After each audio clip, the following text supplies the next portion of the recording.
SSC वाला विष्णु पर आपका स्वागत है। तो पढ़ाई से रिलेटेड गाइडेंस के लिए तो सबसे पहले मैं आपको यही बताना चाहूंगा कि डेली अपने लिए टारगेट सेट करो और अपना पूरा दिन वो टारगेट अचीव करने के लिए लगा दो। आपकी लाइफ ऑटोमेटिकली अच्छी हो जाएगी, चाहे वो टारगेट आपकी डेली लाइफ से रिलेटेड हो या फिर पढ़ाई से रिलेटेड। और आपसे अनुरोध है कि वीडियो अच्छा लगता है तो वीडियो लाइक जरूर करिए। बाकी आ जाते हैं वीडियो के टॉपिक पर। हेलो गाइस, एसएससी वाला विष्णु पर आपका स्वागत है। तो आज का जो वीडियो है मैं आपके लिए एक नई बहुत ही पावरफुल जॉब एसएससी की उसके बारे में जानकारी देने आया हूँ, जिसका नाम आपने ऑब्वियसली सुना ही होगा। पॉलिटिक्स में इसका नाम काफ़ी ज़्यादा चलता है, ठीक है। तो देखो, आपने ये नाम तो कहीं हो सकता है न सुना हो, लेकिन ये नाम आपने ज़रूर सुना होगा, ईडी आपने नाम बहुत सुना होगा। जो न्यूज़ पढ़ते हैं उनको ईडी का नाम काफ़ी सुनने में आता होगा। तो ईडी है क्या? बेसिकली इसका नाम होता है एनफोर्समेंट डायरेक्टरेट। तो ईडी को जो एजुकेटेड, देखो इनकम टैक्स डिपार्टमेंट तो क्या होता है इसको सभी जानते हैं, जो अनपढ़ है वो भी जानता है, जो पढ़ा हुआ है वो भी जानता है। लेकिन ईडी को जिनको मतलब इतना नॉलेज नहीं है, इतना एजुकेशन नहीं है जिनके पास, वो ईडी को कम जानते हैं। लेकिन जो एजुकेटेड लोग हैं वो ईडी को सबसे ज़्यादा जानते हैं। उनको पता है कि ईडी किस चीज़ का नाम है और ये क्या भला है, ठीक है। तो देखो, इनकम टैक्स डिपार्टमेंट और ईडी में क्या डिफरेंस है। ये भी रेड मारने का काम करता है, इनकम टैक्स डिपार्टमेंट भी रेड मारने का काम करता है। दोनों के पास रेड मारने की पावर है। लेकिन ये वाला जो डिपार्टमेंट है ये काफ़ी ज़्यादा पावरफुल है इनकम टैक्स डिपार्टमेंट से भी।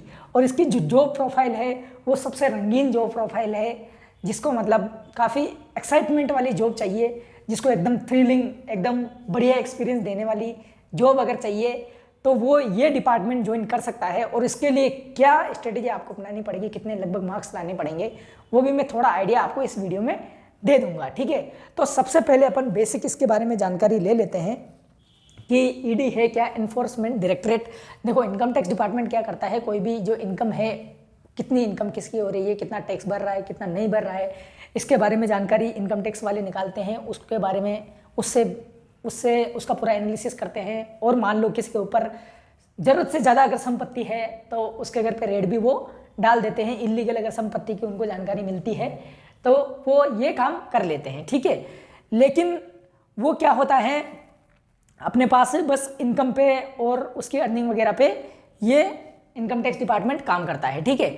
लेकिन ये वाला जो डिपार्टमेंट है ये बेसिकली जो बड़े स्कैम्स होते हैं, बड़े, जैसे कोई मान लो जो इनकम टैक्स डिपार्टमेंट के अंडर नहीं आता, बहुत बड़ा मतलब स्कैम है, कोई बड़ा किसी ने गबन कर दिया, तो उस पर कार्रवाई करने के लिए ये डिपार्टमेंट आता है। और ये डिपार्टमेंट का नाम, देखो छोटे लोगों को तो क्या है, इनकम टैक्स डिपार्टमेंट भी हैंडल कर लेता है और ये छोटे से लेकर बड़ों तक करता है। लेकिन बड़े लोगों को हैंडल करने के लिए, बड़े लोगों के बड़े कारनामों को उजागर करने के लिए ईडी का नाम आता है। यहाँ पे ईडी की एंट्री होती है। और ईडी में देखो, एसएससी सीजीएल के थ्रू ये एक पोस्ट है एसएससी सीजीएल के थ्रू, असिस्टेंट एनफोर्समेंट ऑफिसर, इसको AEO शॉर्ट में बोलते हैं। ये आप बन सकते हो। तो इसमें क्या क्या फैसिलिटी है, आप बहुत चौंक जाओगे कि इतना ज़्यादा बेनिफिट किसी जॉब में है। और उसको मतलब देखो, जनरली लोग क्या है, ईडी को मतलब कम भरते हैं, मतलब ईडी प्रेफर कम करते हैं। मतलब आपने सुना नहीं होगा कि ये ईडी में गया है। ईडी की क्या है, एक तो कट ऑफ बहुत बहुत ही ज़्यादा हाई फाई कट ऑफ जाती है, क्योंकि इसमें सैलरी वाइज भी काफ़ी ज़्यादा बेनिफिट है और अदर भी इसमें काफ़ी ज़्यादा बेनिफिट है। और जो प्रमोशन लेवल है वो भी बहुत एक्साइटिंग है। वो सारा चीज़ें मैं आपको आज बताऊंगा, ठीक है। तो सबसे पहले मैं बता देता हूँ कि ये जो डिपार्टमेंट का नाम है, इसका नाम है एनफोर्समेंट डिपार्टमेंट। इसमें जो एसएससी सीजीएल के थ्रू जो पोस्ट आती है वो असिस्टेंट एनफोर्समेंट ऑफिसर की आती है। और देखो, कोई भी बड़ा स्कैम होता है तो ये डिपार्टमेंट हैंडल करता है। जैसे कोई पॉलिटिकल लीडर, क्योंकि बड़े लोग तो वही हैं, तो पॉलिटिकल लीडर कोई बड़ा स्कैम करता है, जैसे कोई योजना के नाम पे उसने कोई पैसा पूरी तरीके से एग्जीक्यूट नहीं किया तो वो हो गया, या कोई अदर जगह से कोई संपत्ति का, मान लो जो इनकम टैक्स डिपार्टमेंट के इनकम में नहीं काउंट हो रहा, और उस तरीके से मान लो कोई संपत्ति का बहुत बड़ा स्कैम कर लिया, किसी के पास बहुत ज़्यादा संपत्ति है, वो दिखाई नहीं रहा कहीं पे, तो वो ईडी का काम हो जाता है। फिर बेसिकली बड़े जो स्कैम्स हैं, जो नॉन टैक्स इकोनॉमिक ऑफेंस हैं, जिन पे मतलब जो टैक्स के अंडर में नहीं आते हैं बेसिकली, तो नॉन टैक्स इकोनॉमिक ऑफेंस हैं, उसको हैंडल करने का काम ईडी करती है। और जो बड़े केस है, जो काफ़ी कॉम्प्लेक्स हैं, उन पे काम भी ये करती है ईडी। और ये जो हीरोइक फैक्टर है ये ईडी में सबसे ज़्यादा है। ये इनकम टैक्स से भी ज़्यादा इसमें हीरोइक फैक्टर आ जाता है। आपको इतनी पावर मिल जाती है कि आपको हीरो जैसी फीलिंग आएगी बेसिकली। और इसमें एक चीज़ और है, इसमें फील्ड ड्यूटी भी है। अगर आप फील्ड ड्यूटी में जाते हो तो आपको रेड मारने का मौका भी मिलता है। और चीज़ मैं आपको बताऊं कि इसकी पावर का लेवल इतना है कि आप सीएम तक को अरेस्ट कर सकते हो। रिसेंटली आपने अरविंद केजरीवाल जी का केस सुना ही होगा कि ईडी ने उनको अरेस्ट कर लिया। हेमंत, झारखंड के जो सीएम थे हेमंत सोरेन, उन पे छापा मारा ईडी ने इस तरीके से। और इतनी इसमें पावर होती है कि जैसे मनी लॉन्ड्रिंग के जो केस होते हैं उनको हैंडल करने, किसी ने मनी लॉन्ड्रिंग कर ली, गबन कर लिया बेसिकली, तो उसका इन्वेस्टिगेशन और उस पर पेनल्टी कितना लगाना है, कितना क्या है, वो ये कर सकता है। अरेस्ट करने का पावर भी ईडी के पास होता है, किसी को अरेस्ट भी कर सकती है ऑन द स्पॉट। अगर लगता है उनको कि इसने कुछ गड़बड़ किया तो ऑन द स्पॉट अरेस्ट करने की पावर मिलती है और रेड करने की पावर इसको मिलती है। ठीक है, इसमें देखो क्योंकि ये फील्ड ड्यूटी है, इसमें कलर ब्लाइंडनेस वाले जो कैंडिडेट है वो एलिजिबल नहीं है, कतई एलिजिबल नहीं है। तो वो बंदे, देखो स्कोरिंग तो आप करो, इसके लेवल की स्कोरिंग करो, फिर सोचो आपको किस में जाना है।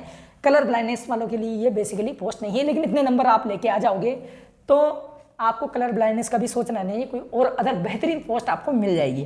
देखो इसमें रनिंग और वॉकिंग वाला सीन नहीं है, कलर ब्लाइंडनेस अलाउड नहीं है, और रनिंग वॉकिंग ये फिजिकल टेस्ट इसमें नहीं है बेसिकली। ठीक है, और चीज़ मैं आपको बताता हूँ, कहाँ से बताऊँ, ये देखो इसमें देखो कट ऑफ वाला मामला देख लो सबसे पहले, और बाकी चीज़ें भी थोड़ी थोड़ी बताता हूँ मैं आपको।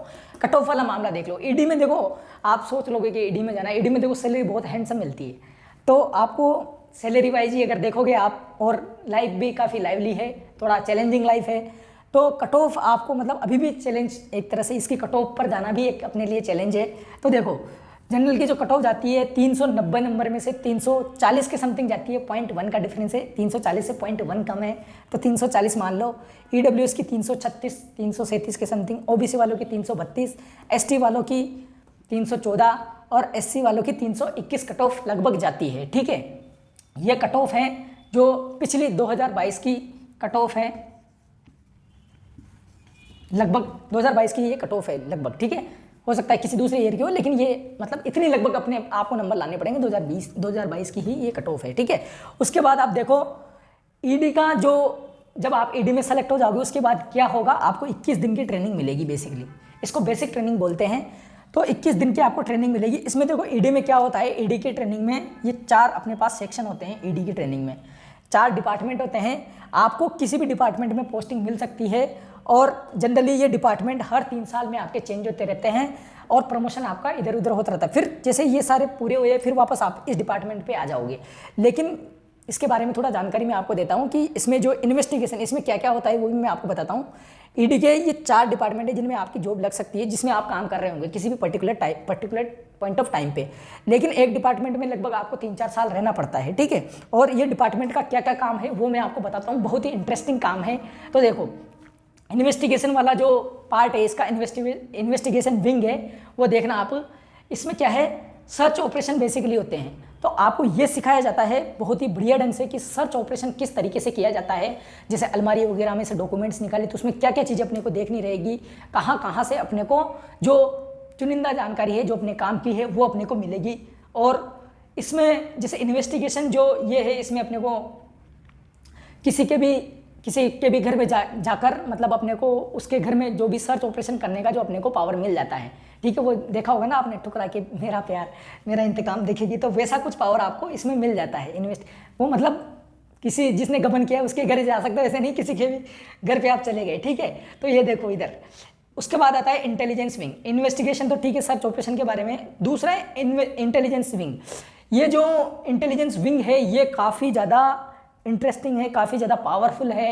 ये जो इंटेलिजेंस विंग है इसमें आपको पुलिस से लेकर पीएमओ तक का एक्सेस आपको मिल जाता है। आपको किसी भी, जिस पर आप काम कर रहे हो, ऐसा नहीं किसी का भी जानकारी निकाल लो, जिस ऑपरेशन पर आप काम कर रहे हो उससे रिलेटेड आप किसी भी पुलिस थाने में, पीएमओ ऑफिस तक, किसी भी बैंक में, भाई उसका क्या अकाउंट का स्टेटस है, बैंक के डायरेक्टर से आप डायरेक्ट बात करके उससे बोल सकते हो भाई हमें इस पर्सन की, फला पर्सन की ये जानकारी चाहिए, इसके अकाउंट कितने हैं, क्या है क्या नहीं है, सारी जानकारी आपको डिपार्टमेंट के नाम से ये देगा ही देगा। तो समझ रहे हो, आपको इस तरीके से ये पता लगता है। और बात करने का जो ढंग है वो आपको सिखाया जाता है। जैसे मान लो आपने किसी भी बैंक के मैनेजर के पास फ़ोन लगा दिया तो उससे ऐसे रद्दी बात थोड़ी करोगे, उससे मतलब किस तरीके से आपको बात करनी है ताकि वो माने कि आप सिस्टम के आदमी हो और सिस्टम में जो भी आप जानकारी मांग रहे हो ऑथेंटिक, मतलब वो तो पावर आपको मिल ही गई है, लेकिन आपको बात करने का तरीका सिखाया जाता है, किस तरीके से आपको एज अ ऑफिसर बात वहाँ पे करनी होती है, ठीक है। उसके बाद देखो, उसके बाद होती है कोऑर्डिनेशन विंग, जो इन दोनों के बीच में कोऑर्डिनेशन का काम करती है बेसिकली। और एक होती है एडमिनिस्ट्रेशन विंग होती है इसकी, जो पेपर वर्क का बेसिकली काम करती है, कौन ऑफिसर कहाँ पे प्रेजेंट टाइम पे सिचुएटेड है और उसका सैलरी वगैरह का सारा चीज़ ये हैंडल करती है। और हर 3-3 साल में ये देखो ट्रेनिंग में 21 दिनों में सारी ट्रेनिंग मिल जाएगी, बहुत इंटरेस्टिंग तरीके से मिलेगी। उसके बाद आपको किसी एक डिपार्टमेंट में भेज दिया जाएगा, 3 साल बाद फिर आपका प्रमोशन हो जाता है, आपका इंक्रीमेंट हो जाता है, दूसरे डिपार्टमेंट में आपको भेज दिया जाता है। लेकिन ये एक डिपार्टमेंट है इन्वेस्टिगेशन, जो डिपार्टमेंट है इसमें जैसे अगर ज़्यादा बड़े इन्वेस्टिगेशन में आप फंस गए हो, ज़्यादा बड़े इन्वेस्टिगेशन चल रहा है आपका 3 साल से ज़्यादा चल रहा है, तो आपको 3 साल से ज़्यादा, 1 साल मान लो 1 साल ज़्यादा लग रहा है तो 1 साल तक वापस इसी डिपार्टमेंट में आपको रखा जाएगा, ठीक है। जब तक इन्वेस्टिगेशन चलता है तब तक आपको एक ही डिपार्टमेंट में इसमें रखा जाता है इन्वेस्टिगेशन वाले में, और बाकी में तो 3-3 साल में आप डिपार्टमेंटल एग्जाम देके प्रमोट हो सकते हो, ठीक है। इसका जो सैलरी बेसिक स्ट्रक्चर की बात कर लेते हैं अपन। सैलरी का जो बेसिक स्ट्रक्चर है वो है अपना 44,900 से 1,42,000 तक, इतना बढ़िया बेसिक है इसका। तो देखो ये इसमें ये जो बेसिक ऐसे कैसे लिखा जाता है, बेसिक सैलरी 44,900 से डैश लगाकर इतना लिखा जाता है, क्योंकि अपनी जो ग्रेड पे जो होता है सिस्टम, उसमें क्या है बेसिक सैलरी ही अपने को बताते हैं कि बेसिक सैलरी इतनी होगी, फिर उसके परसेंटेज बेसिस, उसके रेशियो परसेंटेज के बेसिस पे आपको अदर चीज़ें मिलती है बेसिक सैलरी पे। जैसे बेसिक सैलरी पे फिर आपको HRA मिलेगा, आपको DA मिलेगा, आपको ट्रेवलिंग अलाउंसेस वगैरह, ये सारी चीज़ें 1 by 1 आपको उसी हिसाब से मिलती है। तो ये काफ़ी बढ़िया आपका बेसिक हो गया। सैलरी आपकी जो टोटल जुड़ के आएगी वो मैं आपको बता देता हूँ, चलो नेक्स्ट पेज में बताऊँगा मैं आपको सैलरी। तो यहाँ पर बेसिक कुछ चीज़ें और मैं बता देता हूँ इसमें। जैसे आपको टाइमिंग देखना है इसका, जब टाइमिंग जो होता है वो अपना 9 to 5 होता है, वैसे तो 9 to 5 होता है, लेकिन क्या होता है ये वर्किंग हार्स है, लेकिन डिपार्टमेंट वैसे ही एक्टिव डिपार्टमेंट है। और जैसे मान लो आपको कभी कभी आपने सुना होगा कि 1 बजे रेड मार दी किसी के घर पे, जैसे अरविंद केजरीवाल के घर पे 1 बजे ED ने रेड मार दी, रात के 1 बजे। तो समझ रहे हो, आपको मतलब ऑल टाइम एक्टिव रहना पड़ेगा, ऑल टाइम अवेलेबल रहना पड़ेगा। ऐसा नहीं है कि आप 9 to 5 करके आ गए, फ्री हो गए, कभी भी आपको कॉल आ सकता है, तो कभी भी आपको जाना पड़ सकता है। आगे की तैयारी के लिए ये जॉब इतनी ज़्यादा सूटेबल नहीं है, क्योंकि आपको इसमें मतलब काफ़ी ज़्यादा इन्वॉल्व होना पड़ता है। बाकी जो एडमिनिस्ट्रेशन वाला है उसमें इतना ज़्यादा वर्कलोड वो नहीं होता है, मतलब इतना भागम भाग नहीं होता। तो गर्ल्स के लिए ये वाली जो जॉब है ये थोड़ा सा हेक्टिक हो जाती है। बाकी और चीज़ें मैं आपको बताता हूँ, ठीक है। तो ये वाली चीज़ें तो आपको कवर हो गई सारी चीज़ें, इसमें कोई चीज़ छूटी तो नहीं है ना, ठीक है। तो मैंने सारी चीज़ें ये बता दी। मैं आपको सैलरी और प्रमोशन का थोड़ा सा बताऊंगा, जो कि काफ़ी इंटरेस्टिंग पार्ट है ED में जॉब का, ठीक है।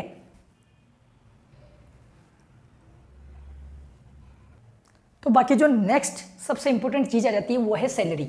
तो सैलरी इसकी काफ़ी ज़्यादा हैंडसम है, बिल्कुल सलमान, ये क्या बोलते हैं, हैंडसम कौन है यार, ऋतिक रोशन से भी ज़्यादा हैंडसम है इसकी सैलरी, ठीक है।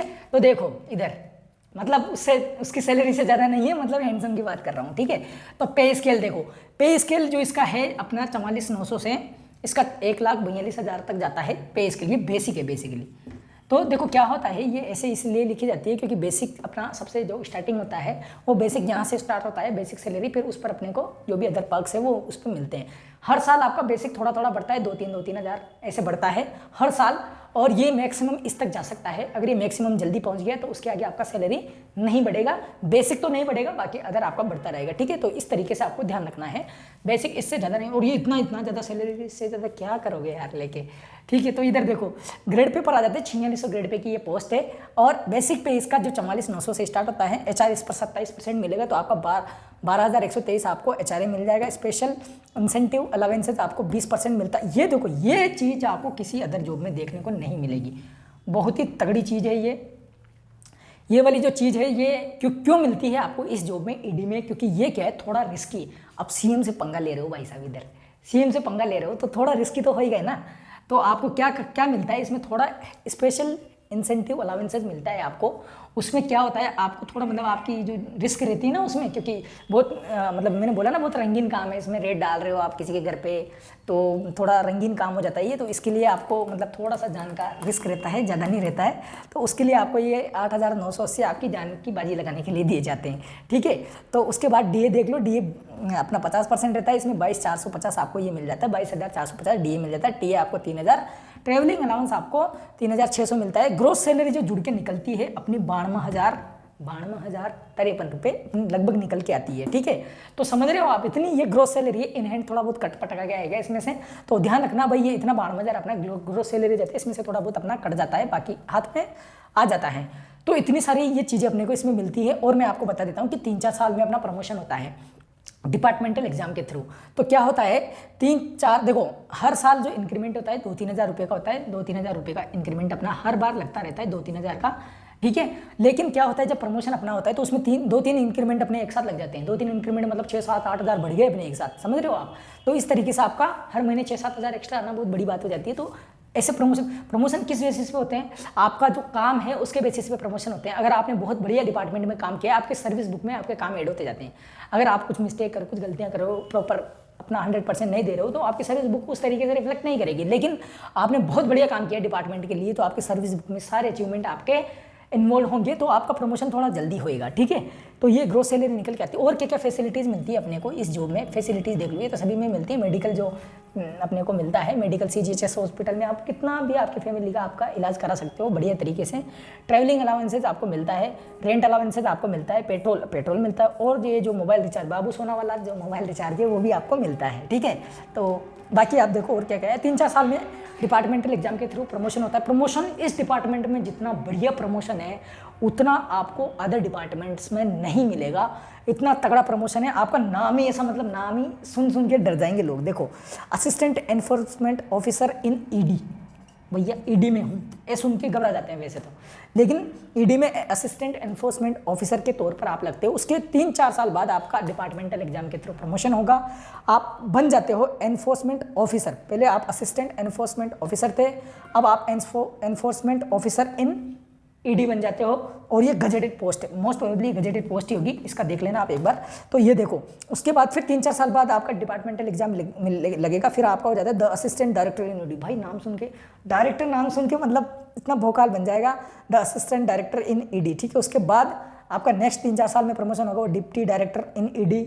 इस तरीके से आपके प्रमोशन चलते हैं। उसके बाद zone director in ED investigation. अब देखो और आगे देखो असिस्टेंट डायरेक्टर इन ED, ये लास्ट इसकी स्टेज हो जाती है, ठीक है। तो इतना बढ़िया तरीके से 3-4 साल में इसका प्रमोशन होता है और बहुत ही बेहतरीन तरीके से ये जॉब आपको सारी फैसिलिटीज़ प्रोवाइड करती है। और चीज़ मैं आपको बता देता हूँ क्या है इसमें, लीव का है। लीव थोड़ा लीव में देखो, इन्वेस्टिगेशन विंग में अगर आप हो तो उसमें लीव की थोड़ी बहुत दिक्कत आ सकती है, बाकी अदर विंग में आपको इतनी ज़्यादा दिक्कत नहीं आएगी, लीव मिल जाएगी।